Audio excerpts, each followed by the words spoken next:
মনে হচ্ছে দেশটা জয় করে ফেলাইছে, ভোট এখন সব তার দলে যাবে। এইরকম ভোটের আশায়, ওই হিন্দুদের ভোটের আশায় ওই শিরকি আড্ডাখানায় যায় শুভেচ্ছা দিতে, ফুলের মালা নিতে। চিল্লায় বলেন আছে না নাই? নিজের চোখে দেখেছি লালন শাহর মাজারে সেজদা করতে, নিজের চোখে দেখেছি, নিজের চোখে খানজান আলীর মাজারে নিজের চোখে আমি সেজদা করতে দেখেছি। কোন মুসলমান কোন মাজারে সেজদা করতে পারে? মূর্তি পূজা করে না, তবে পূজার শুভেচ্ছা জানানোর জন্য যায়। মূর্তি পূজা করে না, তবে পূজার ওই যে মন্দিরেও যায় তাদের সাথে একটু শুভেচ্ছা বিনিময় করার জন্য। আবার ফেসবুকে স্ট্যাটাস দেয় অমুক পূজার শুভেচ্ছা, তমুক পূজার শুভেচ্ছা। অমুক দলের নেতা ভোট পাওয়ার জন্য পূজার ওই শিরিকের আড্ডাখানার ওই শুভেচ্ছা জানায়। একটুখানি বলেন, কোন মুসলমান শিরিক তো করতেই পারে না, শিরিক যারা করে ওই শিরিকের কাজকে আবার শুভেচ্ছা জানাইতে পারে নাকি? জোরে বলেন পারে নাকি? সুতরাং যদি ইসলামী রাজনীতি করার ইচ্ছা থাকে, আল্লাহর জমিনে আল্লাহর দ্বীন যদি বাস্তবায়ন করতেই হয়, কোন শিরিকের আড্ডাখানায় শুভেচ্ছা জানানো যাবে না, শিরিক তো করাই যাবে না, শিরিকের আড্ডাখানায় যাওয়া যাবে না। শিরিকের আড্ডাখানায় তো যায়, আবার ওরা ফুলের মালা গলায় দেয়, ওইটা আবার ফুলের মালা নিয়ে সেদ্রাইতে এসে হাজির হয়। সাহাবাওয়ালা নেক আমল, সাহাবায়ে কেরামকে পাশ কাটিয়ে, সাহাবায়ে কেরামকে বাদ দিয়ে, সাহাবায়ে কেরামের দোষ চর্চা করে, কোন সাহাবায়ে কেরামের নাম ধরে তার দোষ চর্চা করে যারা ইসলাম প্রতিষ্ঠার স্বপ্ন দেখে, ওই ইসলাম কোনোদিন প্রতিষ্ঠা হবে না, হবে না, হবে না। ওইটা ইসলাম না, ইসলামের নামে বন্ডামি, বন্ডামি, বন্ডামি, বন্ডামি। সাহাবায়ে কেরামকে মাইনাস করে ওই ইসলাম আমরা চাই না, ওই ইসলাম আমরা, বাস ঈমান লাগবে নবীওয়ালা সাহাবাওয়ালা, নেক আমল দরকার নবীওয়ালা সাহাবাওয়ালা। এর পক্ষে যদি ঘন্টার পর ঘন্টা আয়াত এবং হাদিস দিয়ে দলিল চান, আমি দিতে পারবো, গড়গড় গড়গড় গড়গড় করে শুধু বের করবে ইনশাআল্লাহ। জীবনে জুলুম এবং নির্যাতন করত, এত পরিমাণ জুলুম এবং নির্যাতন সইতে হয়েছে। আমরা সবাই হযরতে বেলাল রাদিয়াল্লাহু তাআলা আনহুর কথা জানি, কি পরিমাণ নির্যাতন করা হয়েছে। ইসলামের প্রথম শহীদ হযরতে সুমাইয়া রাদিয়াল্লাহু তাআলা আনহা, বেয়াদব কুলাঙ্গার আবু জাহাল সুমাইয়া রাদিয়াল্লাহু তাআলা আনহার স্পর্শকাতর স্থানে বর্ষা দিয়ে আঘাত করে শহীদ করে দিয়েছে। আম্মার ইবনে ইয়াসার রাদিয়াল্লাহু তাআলা আনহুকে শহীদ করে দিয়েছে। হযরতে আবু বকর সিদ্দিক রাদিয়াল্লাহু তাআলা আনহু মার খেয়েছেন, নির্যাতিত হয়েছেন। এমনকি নবীজি সাল্লাল্লাহু আলাইহি ওয়া আলিহি ওয়াসাল্লামকেও পর্যন্ত তারা ছাড়ে নাই, বিভিন্নভাবে জুলুম নির্যাতন করেছে। যখন নামাজরত অবস্থায় দেখেছে সিজদারত অবস্থায় ভারী উটের নাড়ি বুড়ি আল্লাহ রাসূলের পিঠের উপরে চাপিয়ে দিয়েছে। এইগুলি আমরা সবাই জানি। তো এই জুলুম আর নির্যাতনের উপর, এই জুলুম আর নির্যাতনের মাত্রা যখন ছাড়িয়ে গেল, তখন আল্লাহ সুবহানাহু ওয়া তাআলা মদিনাতে হিজরত করার অনুমতি দিলেন। সাহাবায়ে কেরাম তখন মদিনাতে হিজরত করলেন। নবীজি সাল্লাল্লাহু আলাইহি ওয়া আলিহি ওয়াসাল্লাম সর্বশেষ হযরতে আবু বকর সিদ্দিক রাদিয়াল্লাহু তাআলা আনহুকে নিয়ে মদিনাতে হিজরত করলেন। মদিনাতে হিজরত করে সাহাবায়ে কেরাম বসবাস করা আরম্ভ করলেন। ওখানেও মক্কার ফাসাদিরা, সন্ত্রাসীরা, কাফের মুশরিকরা সাহাবায়ে কেরামকে শান্তিতে থাকতে দিচ্ছিল না। ওই মদিনাতে যে সকল গোত্র আছে, কিছু গোত্রের সাথে যোগাযোগ করে হামলা করার পরিকল্পনা করতেছে, আক্রমণ করার পরিকল্পনা করতেছে। বারবার ভয় ভীতি দেখাচ্ছে যে আমরা আক্রমণ করব, আমরা ধ্বংস করব, আমরা এই করব, হ্যান করব, ত্যান করব। অর্থাৎ মদিনায় গিয়ে যে হিজরত করে শান্তিতে থাকবে, এটাও মক্কার কাফেরেরা সহ্য করতেছে না। এই মক্কা থেকে সৈন্য নিয়ে আক্রমণ করবে, হামলা করবে ইত্যাদি বিভিন্ন রকম ভয় ভীতি প্রদর্শন করা আরম্ভ করছে মক্কা থেকে। তখন মদিনার সাহাবায়ে কেরাম অতিষ্ঠ হয়ে গিয়েছে, কয়েকবার অস্ত্র সজ্জে সজ্জিত হয়েছে যে তাদের সাথে মোকাবেলা করার জন্য, যুদ্ধ করার জন্য, কিন্তু তখনও যুদ্ধের অনুমতি আসে নাই। এই জন্য সাহাবায়ে কেরামকে আল্লাহ রাসূল নিষেধ করলেন, সাহাবায়ে কেরাম দমে গেলেন। তখন সাহাবায়ে কেরাম বলা আরম্ভ করলেন, ইয়া আল্লাহ, হে আল্লাহ, আমরা এই কষ্ট থেকে কবে নাজাত পাব? কবে আমরা নিরাপত্তা লাভ করব? কবে আমরা এই মক্কার কাফের বেঈমান মুশরিকদের থেকে আমরা নিরাপত্তা লাভ করব? কবে আমরা একটু শান্তিতে থাকতে পারবো? তখন সাহাবায়ে কেরামদেরকে সান্ত্বনা দেওয়ার উদ্দেশ্যে, সাহাবায়ে কেরামকে সান্ত্বনা দেওয়ার জন্য এবং কিয়ামত পর্যন্ত যত মুসলমান দুনিয়ার বুকে আসবে সমস্ত মুসলমানকে সান্ত্বনা এবং শিক্ষা দেওয়ার জন্য নসিহত স্বরূপ রব্বে কায়নাত আয়াত নাজিল করলেন। কি আয়াত নাজিল করলেন? সূরা নূরের 55 নম্বর আয়াতে কারিমা নাজিল করে দিলেন। বলেন না আল্লাহু আকবার। ওয়াদাল্লাহুল্লাযীনা আমানু মিনকুম ওয়া আমিলুস সালিহাত। এই আয়াতে কারিমা রব্বে কায়নাত নাজিল করে দিলেন। যে সকল সাহাবায়ে কেরাম মক্কা থেকেও হিজরত করে মদিনাতে আসলেন, মক্কাতেও জুলুম এবং নির্যাতনের শিকার, মদিনাতেও মক্কার কুরাইশ, মক্কার কাফেরেরা ওই সকল সাহাবায়ে কেরামকে শান্তিতে থাকতে দিচ্ছিলেন না, আক্রমণ করার পরিকল্পনা করতেছিলেন, বিভিন্ন রকম ভয় ভীতি দেখাচ্ছিল। সাহাবায়ে কেরাম বলা আরম্ভ করলো, আল্লাহ, এই অবস্থা থেকে কবে পরিত্রাণ পাবো? কবে একটু নিরাপদ থাকবো? কবে একটু শান্তিতে বসবাস করতে পারবো? এই কথার উপরে রব্বে কায়নাত আয়াত নাজিল করে দিলেন। জোরে বলেন, আয়াতে কারিমা নাজিল করলেন কে? রব্বে কায়নাত বলতেছেন, ওয়াদাল্লাহুল্লাযীনা আমানু মিনকুম ওয়া আমিলুস সালিহাত। তোমাদের মধ্য থেকে যারা ঈমান এনে নেক আমল করে।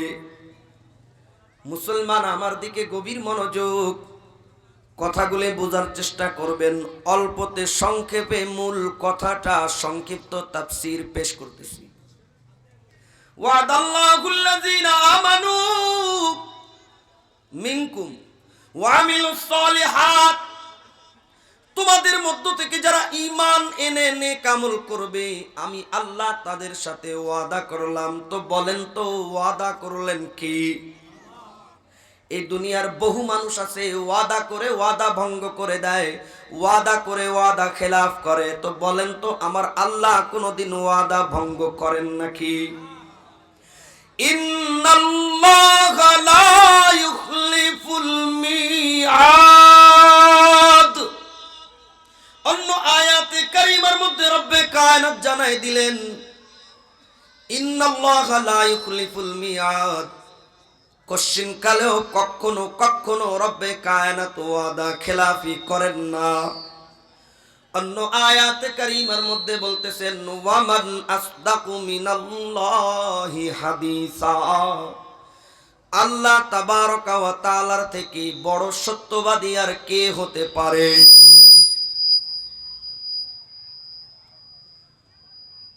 রব্বে কায়নাতের থেকে, আল্লাহ তাবারকা ওয়া তাআলার থেকে সব থেকে বড় সত্যবাদী আর কেউ নাই। চিল্লায় বলেন, সব থেকে বড় সত্যবাদী কে? যিনি সব থেকে সত্যবাদী, যিনি কোনোদিন ওয়াদা খেলাফি করেন না, তিনি বলতেছেন, ওয়াদাল্লাহুল্লাযীনা আমানু মিনকুম। আমি তোমাদের মধ্য থেকে যারা ঈমান এনে নেক আমল করে তাদের সাথে ওয়াদা করলাম। তো বলেন তো, যদি আল্লাহ ঈমান এবং ঈমানদার এবং নেক আমলদারদের সাথে ওয়াদা করে থাকেন, ওই ওয়াদা কোনোদিন ভঙ্গ হবে নাকি? তবে এখানে বুঝার বিষয় আছে, এই দুনিয়ার মধ্যে অসংখ্য অগণিত মানুষ আছে, সমস্ত মানুষের সাথে আল্লাহ ওয়াদা করলেন না। অসংখ্য অগণিত ধর্ম আছে, কোন ধর্মের মানুষের সাথে রব্বে কায়নাত ওয়াদাবদ্ধ হলেন না। একমাত্র যারা ঈমান এনে নেক আমল করে তাদের সাথে ওয়াদাবদ্ধ হলেন। ঈমান এনে আকাম কুকাম করে তাদের কথা বলেন নাই। ওয়াদাল্লাহুল্লাযীনা আমানু, যারা ঈমান গ্রহণ করবে, মিনকুম ওয়া আমিলুস সলিহাত, এবং যারা নেক আমল করবে। সুতরাং সকল মানুষের সাথে আল্লাহ ওয়াদা করেন নাই, যাদের সঙ্গে ওয়াদা করলেন তাদের গুণ হলো দুইটা। জোরে বলেন কয়টা? যাদের সঙ্গে রব্বে কায়নাত ওয়াদা করলেন তাদের গুণ হলো দুইটা। এক নম্বর ঈমান গ্রহণ করে, দুই নম্বর নেক আমল করে। ও মুসলমান, যারা ঈমান এনে নেক আমল করে, চিল্লায় বলেন তাদের সাথে ওয়াদা করলেন কি? এখন প্রশ্ন হলো কি ওয়াদা করলেন? হুজুর, আপনার এই পর্যন্তের আলোচনার মাধ্যমে বুঝলাম যারা ঈমান এনে নেক আমল করে তাদের সঙ্গে রব্বে কায়নাত ওয়াদা করলেন। আর একবার যখন আল্লাহ ওয়াদা করলেন, ওই ওয়াদা কোশ্চেন কালেও ভঙ্গ হবে না।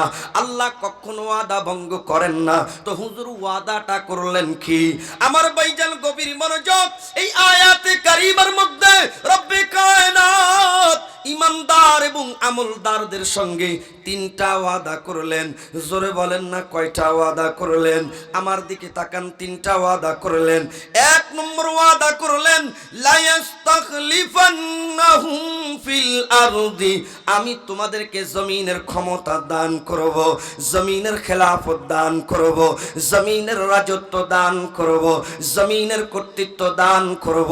এই পৃথিবী আল্লাহর, এ জমিন আল্লাহর, আসমান আল্লাহর। আল্লাহর দেওয়া আসমানের নিচে, আল্লাহর দেওয়া জমিনের উপরে একমাত্র আইন চলবে আল্লাহর, বিধান চলবে আল্লাহর, সংবিধান হবে আল্লাহর, সংবিধান হবে কোরআন ও সুন্নাহ, আদর্শ হবে সাহাবায়ে কেরাম, আদর্শ হবে ঈমান, আদর্শ হবে আমালে সালেহা। রব্বে কায়নাত বলতেছেন, লা ইস্তাখলিফান্নাহুম ফিল আরদি, ঈমানদার এবং আমলদার, নেক আমলদার, তাদের সঙ্গে এক নম্বর ওয়াদা হলো জমিনের রাজত্ব দান করা হবে, জমিনের খেলাফত দান করা হবে, জমিনের ক্ষমতা দান করা হবে। তো আল্লাহ তাবারক ওয়া তাআলা যেহেতু ঈমানদার এবং আমলদারদের সঙ্গে জমিনের রাজত্বের ওয়াদা দান করেছেন, তো এই রাজত্ব খেলাফত একদিন হবেই হবে, কারণ আল্লাহর ওয়াদা কখনো ভঙ্গ হয় না। এ মুসলমান, গভীর মনোযোগ, এক নম্বর ওয়াদা হলো জমিনের রাজত্ব দান করবেন। দুই নম্বর ওয়াদা হলো ওয়ালা ইউমাক্কিনান্না লাহুম দীনাহুমুল্লাযী ইরতাদালাহুম। রব্বে কায়নাত বলতেছেন, শোনো, আমি দুই নম্বর ওয়াদা করলাম যারা ঈমান এনে নেক আমল করে তাদের সঙ্গে দুই নম্বর ওয়াদা করলাম। দুই নম্বর ওয়াদা হলো আল্লাহ যে দ্বীনকে তোমাদের জন্য পছন্দ করেছেন ওই দ্বীনকে আল্লাহ জমিনের বুকে প্রতিষ্ঠিত করে দিবেন। আল্লাহ আমাদের জন্য কোন দ্বীনকে পছন্দ করলেন এটাও রব্বে কায়নাত নিজেই বলতেছেন, কালামে পাকের মধ্যে নাজিল করে দিয়েছেন, ইন্নাদ-দীনা ইনদাল্লাহিল ইসলাম, একমাত্র পছন্দনীয় মনোনীত ধর্ম দিন হলো আল্লাহ তাবারক ওয়া তাআলার নিকটে ইসলাম। সুতরাং এই আয়াতে কারিমার মধ্যে যেই দ্বীনকে আল্লাহ প্রতিষ্ঠা করার ওয়াদা করে দিলেন ওই দ্বীনের নাম হলো ইসলাম। এই দুনিয়াতে যত ধর্ম হোক না কেন, যত মতবাদ হোক না কেন, যত তন্ত্র আর মন্ত্র হোক না কেন, মনে রাখবেন আজ হোক কাল হোক একদিন ইসলাম প্রতিষ্ঠা লাভ করবে।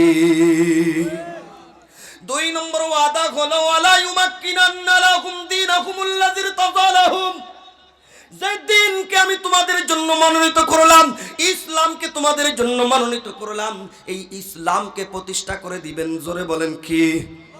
আরো আওয়াজ দিয়ে বলেন কি? এই ওয়াদা করলেন কি? এই ওয়াদা করলেন কি? ইসলামকে প্রতিষ্ঠা করার ওয়াদা আল্লাহ তাবারক ওয়া তাআলা করলেন। জমিনের খেলাফত দেওয়ার ওয়াদা, জমিনের রাজত্ব দেওয়ার ওয়াদা রব্বে কায়নাত করলেন। তিন নম্বর ওয়াদা করতেছেন ওয়ালা ইউবাদদিলান্নাহুম মিন বাদি খাউফিহিম আমনা, অন্তরের ভিতরে যদি কোনো ভয় থাকে ওই ভয়ের পরিবর্তে আল্লাহ নিরাপত্তা দান করবে। সাহাবায়ে কেরাম তো এই নিরাপত্তা চেয়েছিলেন, সাহাবায়ে কেরাম তো দ্বীনের বিজয় চেয়েছিলেন, সাহাবায়ে কেরাম তো আল্লাহর জমিনে আল্লাহর ক্ষমতা, দুনিয়ার এই জমিনে ইসলামের রাজত্ব, আল্লাহর রাজত্ব চেয়েছিলেন। এজন্য আল্লাহ ওয়াদা করে দিলেন, আমি এই তিনটা ওয়াদা করলাম। এক নম্বর জমিনের খেলাফত, দুই নম্বর ইসলামকে প্রতিষ্ঠা করব, তিন নম্বরে নিরাপত্তা দান দান করব। এই তিনটা ওয়াদা রব্বে কায়নাত কাদের সাথে করলেন? কোন মুনাফিকদের সাথে করেন নাই, কোন বেঈমানদের সাথে করেন নাই, কোন বাটপারদের সাথে করেন নাই। যারা ইসলামের নামে ভণ্ডামি করে তাদের সাথে এই ওয়াদা করেন নাই, যারা চাঁদাবাজি করে তাদের সাথে এই ওয়াদা করেন নাই, যারা জনগণের টাকা চুরি করে এদের সাথে আল্লাহ এই ওয়াদা করেন নাই, যারা রাস্তার টাকা চুরি করে এদের সাথে আল্লাহ এই ওয়াদা করেন নাই, যারা জনগণের রিলিফের চাউল চুরি করে এদের সাথে আল্লাহ এই ওয়াদা করেন নাই, যারা ইসলামের নামে ভণ্ডামি করে, যারা ইসলামের নামে ভণ্ডামি করে এদের সাথে আল্লাহ এই ওয়াদা করেন নাই। ওয়াদা করলেন দুই গুণ সম্পন্ন ব্যক্তিদের সাথে। এক নম্বরে যারা ঈমান আনে, দুই নম্বরে যারা নেক আমল করে। কথা চিল্লায় বলেন ঠিক না বেঠিক? এ মুসলমান গভীর মনোযোগ। তিনটা ওয়াদা রব্বে কায়নাত করলেন কাদের সঙ্গে? যাদের মধ্যে দুইটি গুণ পাওয়া যায়। আবার আয়াতে কারিমার শেষে রব্বে কায়নাত বলে দিলেন, একটা প্যারা যোগ করে দিলেন, একটা অংশ যোগ করে দিলেন। এই দুইটা শর্ত গুণ থাকলেই হবে না, শুধু ঈমান আর আমল থাকলেই হবে না, পাশাপাশি দুইটা শর্ত থাকা লাগবে। রব্বে কায়নাত বললেন ইয়াবুদুনানি, এক নম্বর আমি আল্লাহরই ইবাদত করি, দুই নম্বর লা ইউশরিকুনা বি শাইআ, আমার সঙ্গে কারো শিরিক করে না, আল্লাহর সাথে কোনো শিরিক করে না। এই তিনটা ওয়াদা করলেন দুই গুণ বিশিষ্ট ব্যক্তিদের সঙ্গে, যাদের ঈমান আছে, নেক আমল আছে। তবে শর্ত হলো দুইটা, যেটা আল্লাহ আবার আয়াতে কারিমার শেষে বর্ণনা করে দিলেন। ইয়াবুদুনানি, এক আল্লাহর ইবাদত করে, লা ইউশরিকুনা বি শাইআ, আল্লাহর সঙ্গে কারো সাথে শিরিক করে না, আল্লাহর সঙ্গে কোনো শিরিক চলে না। তো বোঝা গেল ঈমানদার দাবি করলেই হবে না, আমলদার দাবি করলেই হবে না, ইবাদত করতে হবে একমাত্র আল্লাহর, আর কোনো শিরিক করা যাবে না। চিল্লায় বলেন ঠিক না বেঠিক? কোন শিরিক মুসলমান করতে পারে না। কোন মুশরিকদের হাতে আল্লাহ ইসলাম প্রতিষ্ঠা করাবেন না। যারা ইসলাম প্রতিষ্ঠার রাজনীতি করতে চায়, যারা দুনিয়ার বুকে ইসলাম প্রতিষ্ঠা করতে চায়, এই দুই গুণ আর দুইটা শর্ত পালন করা লাগবে। এক নম্বর ঈমান আনা, দুই নম্বর নেক আমল করা। আর দুইটা শর্তের এক নম্বর শর্ত হবে ইবাদত হবে আল্লাহর, আল্লাহর সঙ্গে কোনো শিরিক চলবে না। রব্বে কায়নাত অন্য আয়াতে কারিমার মধ্যে বলতেছেন ইন্নাশ শিরকা লাযুলমুন আযীম, দুনিয়ার মধ্যে সবথেকে বড় জুলুম হলো আল্লাহর সাথে শিরিক করা। শিরিক করা কোন গুনাহ, পৃথিবীর যত গুনাহ আছে সমস্ত গুনাহকে আল্লাহ মাফ করে দিতে পারে, কিন্তু শিরিকের গুনাহ তওবা ছাড়া যদি মারা যায়, শিরিক থেকে পবিত্রতার ঘোষণা ব্যতীত যদি মারা যায়, শিরিকের গুনাহ কোশ্চিন কালেও আল্লাহ মাফ করবে না। দুনিয়া থেকে তওবা করে তারপরে যেতে হবে। এত বড় শিরিকের গুনাহ কোনো মুসলমান করতে পারে নাকি? আওয়াজ দিয়ে জবাব দেন, কোন মুসলমান করতে পারে নাকি? এবার আরেকটা চ্যাপ্টার দেখেন, আরেকটা চ্যাপ্টার দেখেন। কোন মুসলমান শিরিকের গুনাহ তো করতেই পারে না। কোন মুসলমান কি শিরিক পছন্দ করতে পারে? কোন মুসলমান কি শিরিক পছন্দ করতে পারে? আপনার আমার বিবির সাথে অন্য কেউ একজন এসে সম্পর্ক করবে, স্বামী স্ত্রীর সম্পর্কের মধ্যে আরেকজন এসে স্ত্রীর সঙ্গে পরকীয়া করবে, সম্পর্ক করবে। এটা কেউ চায় নাকি? কেউ চায় নাকি? তো যেই লোকটা আপনার আমার বিবির সাথে পরকীয়া সম্পর্ক করবে, ওই লোকটারে কেউ পছন্দ করে নাকি? পছন্দ করে নাকি? এক তো যে পরকীয়ার সম্পর্ক করবে এটাকেও মানুষ ঘৃণা করে, আবার যে পরকীয়ার সম্পর্ক করে তাকেও মানুষ ঘৃণা করে। সুতরাং যে শিরিক করবে, শিরিক যারা করে তারা আল্লাহ বাদ দিয়ে আরেকজনের সাথে সম্পর্ক স্থাপন করতেছে, এটা কেউ মুসলমান সহ্য করে না। আর যারা শিরিক করবে ওই শিরিকি কর্মকাণ্ডকেও মুসলমান সহ্য করতে পারবে না। পছন্দ তো অনেক দূরের কথা, কথা বলেন ঠিক না বেঠিক? আমার দিকে গভীর মনোযোগ। রব্বে কায়নাতের পয়গম্বর সাল্লাল্লাহু আলাইহি ওয়াসাল্লাম বলতেছেন ওয়া ইন্না মিম্মা আতাকাওয়াফু আলা উম্মতি আইম্মাতাম মুযিল্লিন। ইবনে মাজাহ শরীফের হাদিস বলতেছি, তা ইবনে মাজাহ শরীফের হাদিস, ওয়া ইন্না মিম্মা আতাকাওয়াফু আলা উম্মতি আইম্মাতাম মিনাল মুযিল্লিন। নবীজি সাল্লাল্লাহু আলাইহি ওয়াসাল্লাম বলতেছেন আমার উম্মতের ব্যাপারে আমি সবথেকে বেশি ভয় পাই পথভ্রষ্ট আলেম যারা, পথভ্রষ্ট নেতা যারা, পথভ্রষ্ট জনপ্রতিনিধি যারা, আইম্মাতাম মুযিল্লিন, পথভ্রষ্ট ইমাম যারা, পথভ্রষ্ট পথভ্রষ্ট নেতা যারা, নবীজি বলতেছেন আমার উম্মতের ব্যাপারে এই পথভ্রষ্ট নেতাদের নিয়ে, এই পথভ্রষ্ট নেতাদের ব্যাপারে আমি বেশি ভয় পাই, কারণ এরা নিজেরাও পথভ্রষ্ট আর উম্মতকেও পথভ্রষ্ট করে ছাড়ে। এরপরে নবীজি বলতেছেন, আমার দিকে তাকান, আমার নবীজি বলতেছেন ওয়াসাতাবুদু কবাইলু মিন উম্মাতিল আওসান, আমার উম্মতের একদল মূর্তি পূজায় লিপ্ত হবে, আমার উম্মতের একদল মূর্তি পূজায় লিপ্ত হবে। এখন দেখলে পাওয়া যায় কেউ পীরের পূজা করে, কেউ মাজারের পূজা করে, কেউ বটগাছের পূজা করে, অমুক গাছ তমুক গাছের পূজা করে। কোন পীরের পায়ে সিজদা করা যাবে না, কোন মাজার সিজদা করা যাবে না, কোন কবর সিজদা করা যাবে না। হিন্দুরা মূর্তির পায়ে সিজদা করে, আর ইমানদার যারা দাবি করে ওরা মাজারে গিয়ে সিজদা করে। চিল্লায় বলেন আছে না নাই? বলেন আছে না নাই? নিজের চোখে দেখেছি লালন শাহর মাজারে সিজদা করতে, নিজের চোখে দেখেছি, নিজের চোখে খানজান আলীর মাজারে নিজের চোখে আমি সিজদা করতে দেখেছি। কোন মুসলমান কোন মাজারে সিজদা করতে পারে? তার নবীজির হাদিস ঠিক আছে না নাই? নবীজি বলতেছেন ওয়াসাতাবুদু কবাইলু মিন উম্মাতিল আওসান, আমার উম্মতের একদল মূর্তি পূজায় লিপ্ত হবে। আবার বলতেছেন কিছু কিছু থাকবে আবার ওয়াসাতালহাকু কবাইলু মিন উম্মতি বিল মুশরিকিন। ইবনে মাজার হাদিস। হ্যাঁ, মূর্তি পূজা করবে না, তবে ওয়াসাতাল, আমার দিকে তাকান, ওয়াসাতালহাকু কবাইলু মিন উম্মতি বিল মুশরিকিন, মূর্তি পূজা করবে না, তবে যারা মুশরিক শিরিক করে তাদের সাথে যে মিলিত হবে। মূর্তি পূজা করে না, তবে পূজার শুভেচ্ছা জানানোর জন্য যায়। মূর্তি পূজা করে না, তবে পূজার ওই যে মন্দিরেও যায় তাদের সাথে একটু শুভেচ্ছা বিনিময় করার জন্য।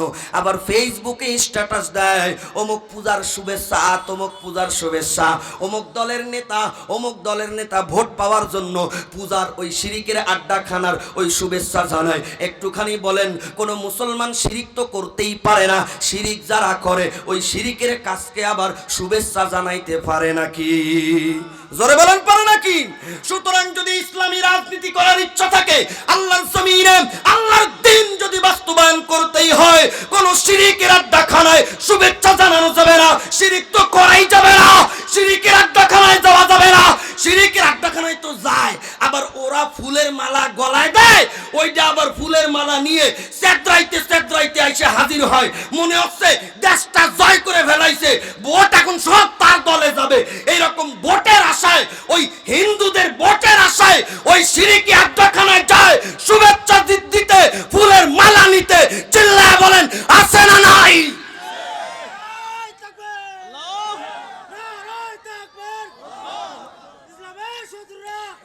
অথচ রব্বে কায়নাত বলে দিয়েছেন, আমার দিকে তাকান, অথচ রব্বে কায়নাত বলে দিয়েছেন আমি তিনটা ওয়াদা করলাম। এক নম্বর ওয়াদা করলাম জমিনের রাজত্ব দান করব, দুই নম্বরে ওয়াদা করলাম ইসলামকে প্রতিষ্ঠা করে দেব, তিন নম্বরে ওয়াদা করলাম নিরাপত্তা দান করব তোমাদেরকে। এই তিন ওয়াদা দুই গুণ বিশিষ্ট লোকদের সাথে করলেন। শর্ত হলো দুইটা, ইবাদত হবে আল্লাহর, কোনো শিরিক করা যাবে না। কিন্তু এখন দেখা যায় মুখে ইসলামেরও স্লোগান দেয়, আবার পূজা মণ্ডপেও যায়, মুখে ইসলামেরও স্লোগান দেয়, আবার পূজা মণ্ডপে যায় শুভেচ্ছা জানায়, মুখে ইসলামেরও স্লোগান দেয়, আল্লাহু আকবার, কত আকাম কুকাম করে, রাস্তায় রাস্তায় স্লোগান দেয় আল কোরআনের আলো ঘরে ঘরে জালো, আল কোরআনের আলো সংসদে জালো। আবার দেখা যায় যত আকাম কুকাম আছে আকাম কুকামেও শরীক হয়। আছে না নাই? বলেন আছে না নাই? স্লোগান হবে তিনটা। স্লোগান কয়টা হবে? আজকে থেকে স্লোগান শিখে নেন এবং স্লোগান সংশোধন করে নেন। স্লোগান হবে তিনটা। এক নম্বর, কোরআন সুন্নাহর আলো নিজের মধ্যে জালো, কোরআন সুন্নাহর আলো নিজের মধ্যে জালো। কয় নম্বর স্লোগান? নিজের মধ্যে জ্বলা লাগবে না? কোরআন সুন্নাহর আলো সারা ঘরে ঘরে জ্বালায় দিচ্ছে, অথচ নিজের ভিতরে কোরআন সুন্নাহর আলো নাই। উনি কোরআন সুন্নাহর আলো জ্বালায় দিচ্ছে, আবার যে সুদও খাচ্ছে। খোঁজ নিয়ে দেখবেন ভাইয়ের জমিন আত্মসাৎ করছে, বোনের জমিন আত্মসাৎ করছে, হ্যাঁ, বাপ মারা গিয়েছে, যেই জায়গা জমি পাবে বোনদেরকে না দিয়ে বোনদেরকে ঠকাইছে, নিজের নামে জায়গা জমি লিপিবদ্ধ লিখে নিয়েছে, রেজিস্ট্রি করে নিয়েছে, এরকম ভাইদের ঠকাইছে, বোনদের ঠকাইছে, সুদ খায়, ঘুষ খায়, আছে না নাই? নাই মনে হয় এরকম। তবলিগে যায় মাসে মাসে, তবলিগে যায় মাসে মাসে, বছরে বছরে চিল্লা লাগায়, পীরের দরবারেও যায়, 5 ওয়াক্ত নামাজে মসজিদে 1 নম্বর কাতারে, সালাম ফিরায় তসবিটা বড়টা নিয়ে সুবহানাল্লাহ সুবহানাল্লাহ করতে করতে বের হয়। দেখলে মনে হয় এইমাত্র জিবরিল আমিন হাঁটি আসতেছে। চাচাজানের ব্যাকগ্রাউন্ডটা চেক করে দেখা গেল সব সম্পত্তি ছেলেদের নামে লিখে দিয়েছে, অথবা ভাইকে ঠকাইছে, বোনকে ঠকাইছে। শরিক ফাঁকি দেওয়া করোনার থেকেও মহামারীতে রূপ ধারণ করছে। এরকম শরিক ফাঁকি দেওয়া মুসল্লি আছে না নাই? উনি আবার মসজিদে দাঁড়িয়ে বলতেছে আমি মসজিদের জন্য 20,000 টাকা দান করলাম। সবাই আমরা বলতেছি মাশাআল্লাহ, মারহাবা, আলহামদুলিল্লাহ। এইরকম একটা দানবীর তো জীবনে কোনোদিন দেখলাম না, মসজিদে 20,000 টাকা দান করেছে। মিয়া, মসজিদে তোমার 20,000 টাকা দান করা নফল, আর তুমি যে বোনের জমিন মাইরে খাইছো ওইটা ফেরত দেওয়া ফরজ। ওই 20,000 টাকা মসজিদে তোমার দান করতে কইছে কিটা? আগে বোনের জমিন মারিছো ওইটা ফেরত দাও, ভাইয়ের জমিন মারছো ওইটা ফেরত দাও, প্রতিবেশীর হক নষ্ট করছো ওইটা আগে ফেরত দাও, ওইটা ফেরত দেওয়া ফরজ।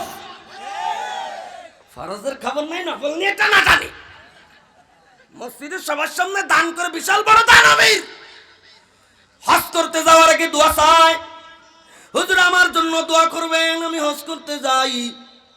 হজ করতে আসার সময় টুপলা ভরে খেজুর নিয়ে আসে, ব্যাগ ভরে পানি আনছে, ওরে জমজমের পানি খাওয়ায়, অমুক রে খেজুর খাওয়ায়। এত বড় পীর সাহেবের ব্যাকগ্রাউন্ডটা চেক করে দেখা গেল তার বোনকে ঠগাইছে, জায়গা জমি দেয় নাই, বোন অভাব অনাটনের ভিতরে আছে। জোরে কোন আছে না নাই? আমি এক জায়গায় মাহফিলে গেলাম, নাম বলবো না, এলাকার নাম বললে চিনে যাবেন। আপনারা কি আমার কথায় বেজার হচ্ছেন নাকি? আমি এক জায়গায় মাহফিলে গেলাম, 7 তলা বিল্ডিং, আমাকে বসানোর জন্য মানে আমাকে নিয়ে যাওয়া হলো 4 তলার রুমে। সে যে কি কারুকার্য 4 তলা রুমে। একজন আমারে বলল হুজুর এই যে বিল্ডিং এর যে মালিক দেখতেছেন, এই বিল্ডিং এর মালিক 50 বার উমরা করেছে। সুবহানাল্লাহ কোন?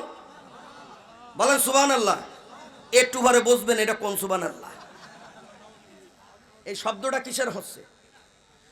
50 বার উমরা করছে। আমি একটু সুজায় বসলাম, আল্লাহ 50 বার উমরা করছে, না জানি কত বড় আল্লাহওয়ালা, আল্লাহর কুতুব, আল্লাহু আকবার। আচ্ছা একটা লোক 50 বার যদি উমরা করে, তাহলে এই কথা শোনার পরে তার চেহারাটা কেমন হইতে পারে? কল্পনায় কিছু একটা আসে কি আসে না? আরে সর্বনাশ, যখন আমার ওই দরজা দিয়ে তারে দেখলাম, বিশ্বাস করেন ওইটা যে হিন্দু না মুসলমান আমি চিনতে পারতেছি না। ওটা যে হিন্দু না মুসলমান আমি চিনতে পারতেছি না। আমার 5 তলার মাটি সরে গেল। আমি কানে কানে জিজ্ঞেস করলাম আমার খাওয়া কোন বাড়ি? কাউজুরে এই বাড়ি আপনার খাওয়া। আর আমি উনারে বললাম ভাই আপনি, উনি আবার আমার বলতেছে হুজুর আলহামদুলিল্লাহ আলহামদুলিল্লাহ দোয়া করবেন। কত সুন্দর কথা, হুজুর দোয়া করবেন, আপনাদের দোয়ায় এই 7 তলা বিল্ডিং করলাম আমি। উনি সম্ভবত কত বছর, মনে হয় 40 বছর না 20 বছর না 40 বছরের কথা বললো যে মক্কায় ছিল, মানে মদিনায় ছিল। আমি চাকরি করছি এত বছর মদিনায়, হুজুর আমি 50 বারের বেশি হজ করছি, ওমরা করছি। কি করছে? আল্লাহ যেই ব্যক্তির, আমি বললাম ভাইজান 50 বার আপনি উমরা করছেন কিন্তু আপনার গালে দাড়ি নাই।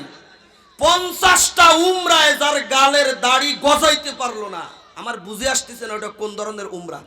এইরকম সরাসরি আমি বলেছি। এই লোকটা রাগ হয়ে গেছে। হ্যাঁ মানে এলাকার হুমড়া চুমড়া তো। আমি কৌশল করলাম যে আমার তো অনেক কষ্ট হবে না, বয়ানের আগে খাইলে আমি খাইতে পারবো, খাইয়ে বয়ান করতে পারবো না। এক কাজ করেন, আমি আগে বয়ান করি পরে ভাত খাবো। এবার বয়ান ধরলাম খুব দীর্ঘ, বয়ান করে বয়ানের লাস্টে বলতেছে এখন আর খাওয়ার কোনো মুড নাই, রাত মেলা হয়ে গেছে, আর আমার তাড়াতাড়ি বিদায় দেওয়ার চেষ্টা করেন। অনেক হাতে পায়ে ধরেছে খাওয়ানোর জন্য, মোটে আমি খাইনি, না খাই আমি চলে আসছি। মানে আমার ভিতর থেকে আমি আশ্চর্য হয়ে গেছি, আল্লাহ 50 বার যেই লোকটা উমরা করেছে তার গালে দাড়ি না থাকলেও দেখতে তো একটু মানুষের মতো মনে হবে যে এ মুসলমান। বিশ্বাস করেন আল্লাহর কসম, ওরে দেখলে বুঝাই যাচ্ছে না ওটা হিন্দু না মুসলমান। এইরকম লোক সমাজে আছে না নাই? এইরকম লোকদের ব্যাপারে কি আল্লাহ ওয়াদা করেছেন নাকি যে জমিনের ক্ষমতা দেব? ইসলাম প্রতিষ্ঠা করে দেব, নিরাপত্তা দান করব। কোন বাটপার, কোন বদমাইশ, কোন চোর, সুদখোর, মানুষের টাকা চুরি করে খায়, মানুষের কাছ থেকে চাঁদাবাজি করে, সন্ত্রাসী কর্মকাণ্ড করে, এদের সঙ্গে কি রব্বে কায়নাত ওয়াদা করলেন নাকি? যারা পূজাকে শুভেচ্ছা জানায়, শিরকের কাজকে শুভেচ্ছা জানায়, এদেরকেও রব্বে কায়নাত এদের সাথে ওয়াদা করেন নাই। ওয়াদা করলেন একমাত্র যারা ঈমান এনে নেক আমল করে। সুতরাং এই দুই গুণ আর দুই শর্ত, ঈমান এনে নেক আমল করা, এক আল্লাহর ইবাদত করা, শিরকের সাথে কোন অবস্থায় কম্প্রোমাইজ হবে না। কারা কারা তৈরি আছে? আল্লাহু আকবার, নারায়ে তাকবীর। কোরআন সুন্নাহর আলো, কোরআন সুন্নাহর আলো। মাইক না, ওখানে মাইক আছে না? মাইকে বলো। প্রথমে বলবা নিজের মধ্যে জ্বালো, তারপরে ঘরে ঘরে জ্বালো, এরপরে সংসদে জ্বালো। কোরআন সুন্নাহর আলো। এই মাইকটা দেন, মাইকটা দেন, সুইচ দেন।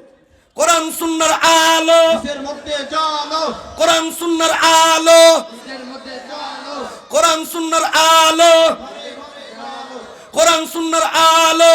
নিজের মধ্যে জ্বালো, এবার ঘরে ঘরে কোরআন সুন্নাহর আলো, এবার সংসদে কোরআন সুন্নাহর আলো, সংসদে জ্বালো, কোরআন সুন্নাহর আলো। সংসদে জ্বালো। আমরা নিজের মধ্যেও কোরআন সুন্নাহর আলো জ্বালাইতে চাই, ঘরে ঘরেও কোরআন সুন্নাহর আলো জ্বালাইতে চাই, এবং পার্লামেন্টে, সংসদেও কোরআন সুন্নাহর আলো জ্বলবেই জ্বলবে ইনশাআল্লাহ। ঠিক আছে না ইনশাআল্লাহ?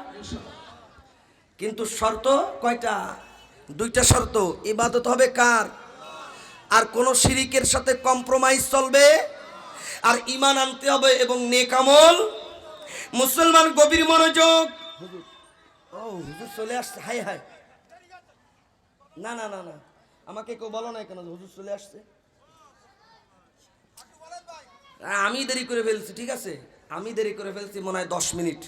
ওই আমার নামাজ পড়ায় আশা লাগছে যে আজকে আবার হাফেজ সাহেব নাই। আমার তো আপনারা সবাই চেনেন, বাড়িদারের বক্তা। হ্যাঁ, কিন্তু হুজুর তো আছে, হুজুর আমার অনেক সিনিয়র মুরব্বী। আল্লাহ তো হুজুর আসছে কেউ বললো না। আমাদের মেহমান অনেক, এজন্য সময় ঠিক। আচ্ছা, এখানে 2-3 মিনিট একটা কথা শেষ করে দিই। এইখানে বলা হয়েছে যে ঈমান এনে নেক আমল করার কথা, ঈমান এনে। এখন আমি প্রথমেই আপনাদেরকে এই আয়াতে কারিমার শানে নুজুল বলেছিলাম। এই সান্ত্বনা, এই ওয়াদা, এটা সাহাবায়ে কেরামের শানে আল্লাহ তাআলা নাজিল করেছিলেন। এই কথাটা মনে আছে তো আপনাদের? এখন সাহাবায়ে কেরামদের জীবনে এটা বাস্তবায়ন হয়েছে কিনা, আল্লাহর জমিনে আল্লাহর বিধান তারা বাস্তবায়ন করেছিলেন কিনা, খেলাফত ব্যবস্থা কায়েম করেছিলেন, তারা ইসলামী রাষ্ট্র কায়েম করেছিলেন, খেলাফত ব্যবস্থা কায়েম করেছিলেন। এজন্যই তো আমরা যে ইসলামী রাষ্ট্র কায়েম করব, আমরা যে খেলাফত ব্যবস্থার স্লোগান দেই, আমরা যে ইসলামী রাষ্ট্রের স্লোগান দেই, এর মডেল কি হবে? এর মডেল আফগানিস্তান হবে না, এর মডেল দুনিয়ার কোনো দেশ হবে না, এর মডেল হবে সাহাবায়ে কেরাম। এজন্যই তো আল্লাহ রাসূল বললেন, আলাইকুম বিসুন্নতি, আমার সুন্নাতকে অনুসরণ করবা, ওয়া সুন্নাতিল খুলাফাইল মাহদিয়িন আর রাশিদিন, এবং হেদায়েত প্রাপ্ত, সুপথ প্রাপ্ত সাহাবায়ে কেরাম খুলাফায়ে রাশিদিনের সুন্নাত তোমরা আঁকড়ে ধরবা।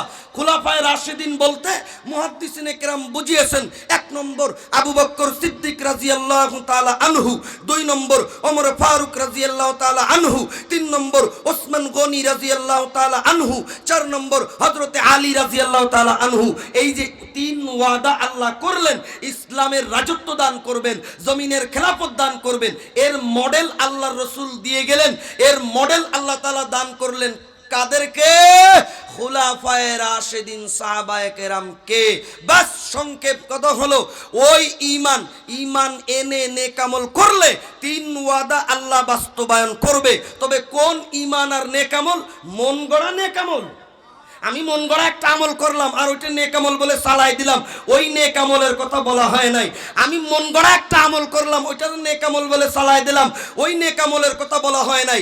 যেই ঈমান এবং নেক আমল নবীওয়ালা এবং সাহাবাওয়ালা, যেই ঈমান এবং নেক আমল নবীওয়ালা এবং সাহাবাওয়ালা। এজন্যই তো নবীজি বললেন, তারাকতু ফীকুম আমরাইন, আমি তোমাদের মাঝে 2টি জিনিস রেখে যাই। একটা হলো কিতাবুল্লাহ, আল্লাহ তাআলার কিতাব, আর একটা হলো সুন্নাত রাসূলিল্লাহ, আল্লাহ রাসূলের সুন্নাহ। এজন্য আমরা বলি কোরআন সুন্নাহর আলো, কোরআন সুন্নাহর। এই বিষয়ে আরো কথা আছে। তো ঈমান হইতে হবে সেই ঈমানের রং, যেই ঈমানের রং সাহাবায়ে কেরামের ছিল। নেক ঈমান হতে হবে, নেক ঈমান হতে হবে, সাহাবাওয়ালা ঈমান, নেক আমল, সাহাবাওয়ালা নেক আমল। সাহাবায়ে কেরামকে পাশ কাটিয়ে, সাহাবায়ে কেরামকে বাদ দিয়ে, সাহাবায়ে কেরামের দোষ চর্চা করে, কোন সাহাবায়ে কেরামের নাম ধরে তার দোষ চর্চা করে যারা ইসলাম প্রতিষ্ঠার স্বপ্ন দেখে, ওই ইসলাম কোনোদিন প্রতিষ্ঠা হবে না, হবে না, হবে না। ওইটা ইসলাম না, ইসলামের নামে বন্ডামি, বন্ডামি, বন্ডামি, বন্ডামি। সাহাবায়ে কেরামকে মাইনাস করে ওই ইসলাম আমরা চাই না, ওই ইসলাম আমরা, বাস ঈমান লাগবে নবীওয়ালা সাহাবাওয়ালা, নেক আমল দরকার নবীওয়ালা সাহাবাওয়ালা। এর পক্ষে যদি ঘন্টার পর ঘন্টা আয়াত এবং হাদিস দিয়ে দলিল চান, আমি দিতে পারবো, গড়গড় গড়গড় গড়গড় করে শুধু বের করবে ইনশাআল্লাহ। আজকে এ পর্যন্তই, মেহমান এসে গিয়েছে।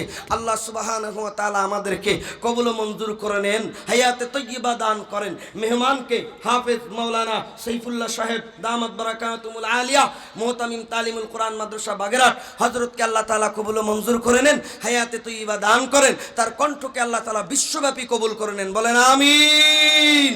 যে কথাগুলো আলোচনা করলাম, কেউ নিজের গায়ে না লাগিয়ে কোরআন সুন্নাহের হক কথা মনে করে আমল করার চেষ্টা করি। ওয়া আখিরি দাওয়ানা আনিল হামদুলিল্লাহি রাব্বিল আলামিন।